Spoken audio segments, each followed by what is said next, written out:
The High Synod of the Ethel Guardian hegemony did not scream. It hummed with the terrifying, subsonic vibration of absolute authority, a sound felt in the marrow rather than heard by the ear, resonating through the crystalline spires of the grand chamber, where the light of a dying white dwarf filtered through vast, diamond-paned viewports to cast long, sterile shadows across the assembled delegates. Here, beneath the weight of 1 billion years of bureaucratic stagnation, the fate of younger species was decided not by war, but by the stroke of a stylus, by the imposition of energy caps and tonnage restrictions, by the suffocating embrace of the Treaty of Silence which had kept the galaxy in a state of frozen, fearful peace for eons. The air smelled of ozone and ancient parchment, recycled through filtration systems that had been scrubbing the atmosphere since before humanity had discovered fire. And in the center of the amphitheater, hovering within a gravity-nullified pod, High Adjudicator Vrax looked down upon the human delegation with a mixture of pity and contempt, his multifaceted eyes refracting the cold starlight into a kaleidoscope of judgment. "The request is denied," Vrax intoned, his voice amplified by the chamber's acoustics so that it seemed to originate from the walls themselves, an omnipresent decree that allowed no argument. "The parameters for the Terran vessel class you have proposed exceed the galactic safety protocols established in the 400-second cycle. Specifically, the energy density of the propulsion core violates the prohibition on singularity-adjacent technologies, and the structural integrity of the hull surpasses the limits set for non-military exploration craft."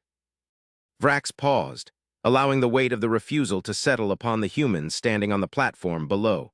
3 figures in simple, dark synthetic suits, unadorned by badges of rank or cybernetic augmentations, looking pitifully small against the backdrop of the towering alien architecture.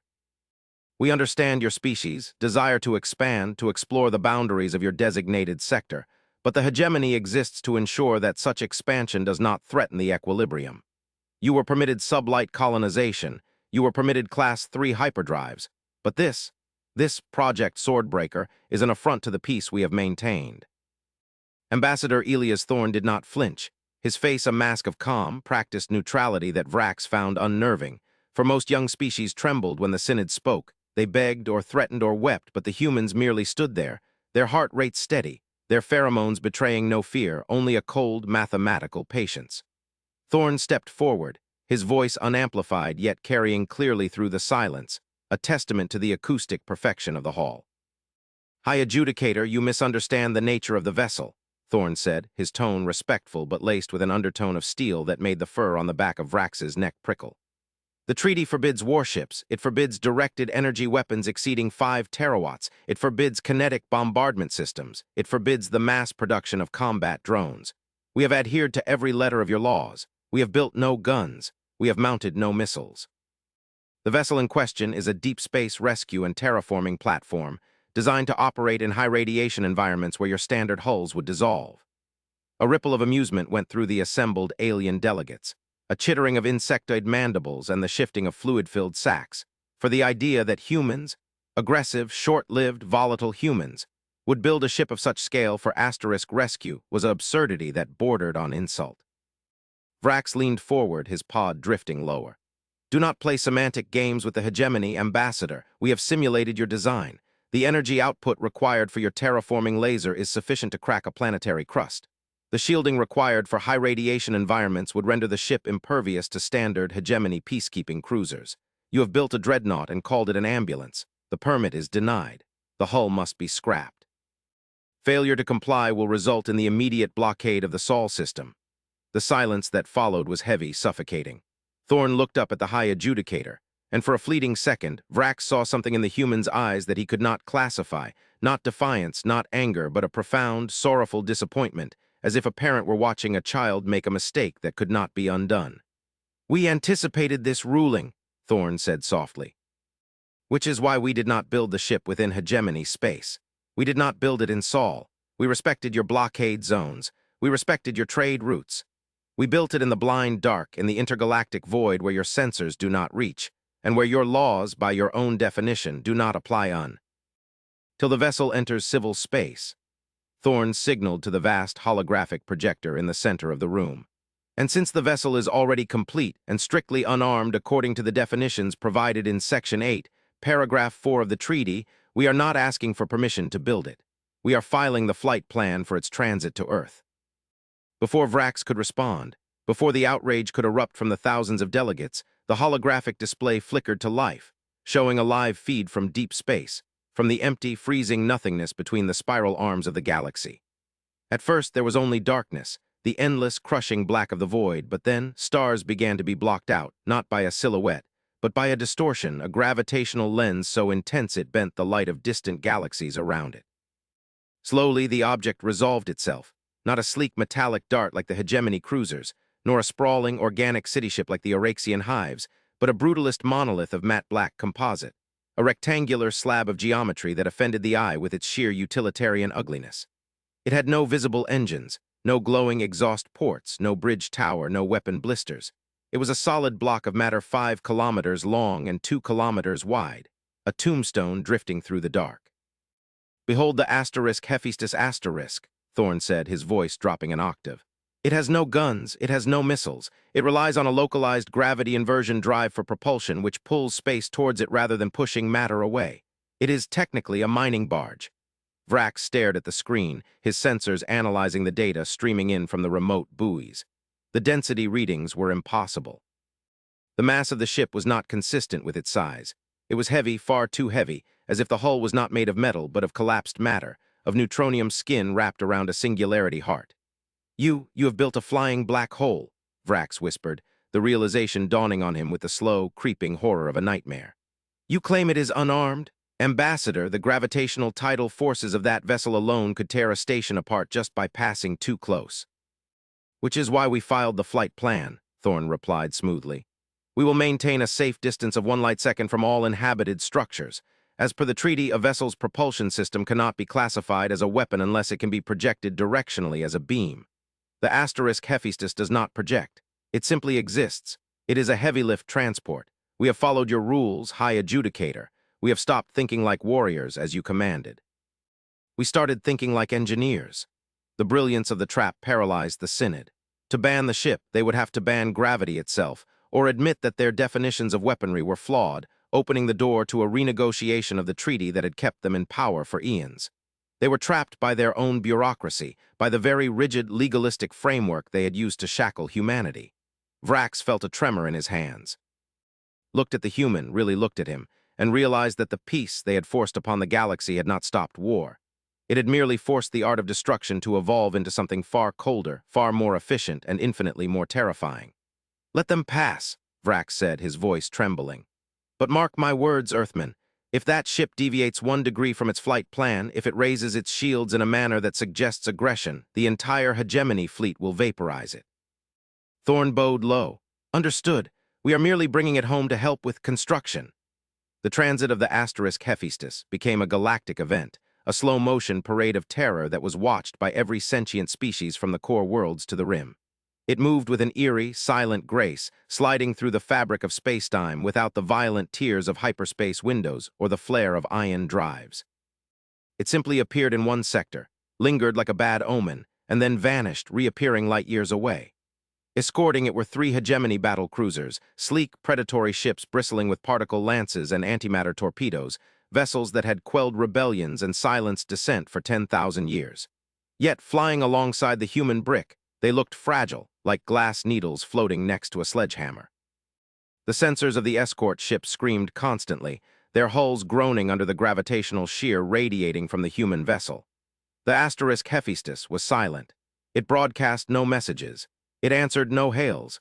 It just moved, a dense, unstoppable point of mass that seemed to mock the delicate, energy-based technology of the older races. On the bridge of the flagship asterisk Ethelgard's Pride, Fleet Commander Kalen watched the telemetry with a growing sense of unease that he could not articulate to his subordinate. As he was a veteran of the border wars, a strategist who had studied the psychological profiles of 100 species, but the humans baffled him. They were aggressive, yes, but this was passive aggression weaponized to a planetary scale. "Scan the internal configuration again," Kalen ordered, his mandibles clicking in agitation. "I want to know what is inside that slab. Is it hollow? Is it a carrier? Where are the life signs?" "Scans are inconclusive, Commander," the sensor officer replied, her voice tight with strain. The hull density absorbs 99% of our active pings. Passive sensors pick up nothing. No heat waste, no reactor hum, just a steady, rhythmic gravitational pulse. It's like a heartbeat made of gravity waves. A heartbeat, Kalen muttered. He looked out the viewport at the black rectangle blocking the stars. It was so featureless, so alien in its simplicity. They said it was a mining barge, a rescue ship. Why does a rescue ship need a heartbeat?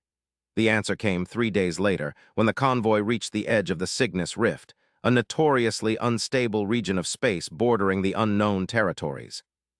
The hegemony had long avoided the rift. It was a graveyard of ships, a place where the laws of physics seemed to fray, and where, according to ancient legends, the others slept, entities that the Guardian archives mentioned only in encrypted files that required the highest clearance to access. The asterisk Hephaestus came to a halt. It didn't decelerate. It simply stopped, its gravitational anchor locking onto the local spacetime metric with such force that the escort ships were dragged forward by their own momentum, their inertial dampeners shrieking. "Report," Kalen barked as the bridge shuddered. "Why have they stopped? Is it a malfunction?" "Unknown, Commander. They are deploying something. Massive energy spikes detected, not from the ship, from the space around it. They're venting the core." On the main screen, the asterisk Hephaestus began to change. The solid, matte black slabs of its hull shifted, sliding apart with the slow, grinding majesty of tectonic plates. Gaps appeared, revealing not the soft glow of interior lights or the bustle of hangars, but a blinding, white-hot radiance. The ship was opening up like a flower, but the petals were kilometer-thick armor plates and the pollen was pure, unadulterated Hawking radiation. "They're not venting," the sensor officer screamed. "They're charging. Commander, high-energy signature detected emerging from the rift. It's by the void, it's massive. It's not a ship, it's a biological entity." From the swirling, violet mists of the Cygnus Rift, a horror emerged. It was a leviathan of flesh and chitin, a creature the size of a moon, trailing tentacles that crackled with psionic lightning. It was one of the others, a void predator that fed on the psychic emanations of dying worlds, a myth that had terrified the ancestors of the Guardians into forming the hegemony in the first place. It had been sleeping, and the Hephaestus asterisk, or perhaps the mere presence of the humans, had woken it. The creature shrieked, a psychic blast that hit the hegemony crews like a physical blow, sending half the bridge crew to the floor, noses bleeding, minds reeling in panic. The escort ship's shields flared and died instantly, overwhelmed by the psionic onslaught. "We are defenseless," Kalen gasped, clutching his command console, his vision blurring. "Fire all batteries, useless, shields down." He watched, helpless, as the Leviathan turned its many-eyed gaze upon the tiny metal gnats that were his fleet. But the Leviathan did not strike the hegemony ships. It paused. It recoiled. Between the fragile cruisers and the cosmic horror, the asterisk Hephaestus had fully opened. It was no longer a brick. It was a ring, a massive particle accelerator built into the very structure of the hull, and in the center of that ring a point of light was growing, a microscopic singularity suspended and fed by the ship's reserves. The humans weren't firing a laser, they weren't launching a missile. "Commander," the sensor officer whispered, wiping blood from her eyes. "They are broadcasting, wideband, open channel." A voice cut through the static, calm, professional, and terrifyingly human. It was Captain Valerius of the asterisk Hephaestus asterisk. "Hegemony vessels, this is the Terran Engineering Corps vessel asterisk Hephaestus. We detect a Class 5 biological hazard attempting to breach containment. Please adjust your heading to 30 Mark 5 to avoid debris. We are initiating sanitation protocols." "Sanitation?" Kalen stared. The asterisk Hephaestus did not fire a beam. Instead, it manipulated the singularity in its core. It reached out with invisible hands of gravity, grabbing the fabric of space around the Leviathan. The creature thrashed, its tentacles flailing against nothingness as the space it occupied began to twist. The humans were not hitting it with energy. They were warping the coordinates of reality. The ship pulsed once, twice, and the space around the Leviathan compressed. The moon-sized beast was squeezed. It wasn't burned, it wasn't blown apart. It was crushed by the universe itself, folding in on it. The creature's scream was cut short as it was spaghettified, drawn into a gravity well that existed only for a fleeting second, directed with surgical precision by the human engineers. In an instant, the monster was gone. Imploded into a sphere of superdense matter the size of a marble, which drifted harmlessly away. The asterisk Hephaestus closed its hull plates, the blinding light vanishing, returning to its form as a harmless, ugly brick. "Hazard contained," Captain Valerius's voice returned. "Continuing on flight plan to Earth. Have a pleasant day, Commander." Kalen sat in the silence of his bridge, the only sound the ragged breathing of his crew. He realized then the true nature of the trap the humans had sprung. They had not built a warship to fight the hegemony. They had built a tool to fight the things the hegemony was too afraid to even acknowledge. They had looked at the rules, no guns, no bombs, and said, "Fine, we will use the environment, we will use gravity, we will use the fundamental forces of the cosmos as our hammer." Back in the grand chamber, the feed cut to static, but the silence remained. High Adjudicator Vrax felt a coldness that had nothing to do with the temperature. The humans had played by the rules. They had followed every law, and in doing so they had demonstrated that they were not subjects to be ruled, but guardians to be feared. The message was clear: we do not need weapons to destroy you. We can simply edit your coordinates out of existence. But we choose not to. We choose to build. We choose to rescue. It was the ultimate diplomatic victory. The hegemony could not sanction them for saving a fleet. They could not ban a ship that had saved the sector. The warship was untouchable because it was a hero. And as the asterisk Hephaestus drifted past the stunned escort fleet, Kalen saw a small, painted symbol on the hull that he hadn't noticed before. It wasn't a flag. It wasn't a military crest. It was a simple, ancient Terran symbol, a serpent eating its own tail, the Ouroboros. The cycle had broken. The children had surpassed the parents. And as the asterisk Hephaestus vanished into the dark, Kalen knew that the galaxy had changed forever. The humans were not just another species in the Council. They were the ones who held the keys to the physics of the gods, and they had forged them in the dark, against all odds, while the rest of the universe was busy writing rules to stop them. The twist was not that they had a weapon. The twist was that they were the weapon, a species capable of turning the laws of nature into a shield. And for the first time in 10,000 years, the Ethelgardian hegemony felt true existential fear, not of war but of obsolescence. The humans had arrived, and they had brought their own gravity.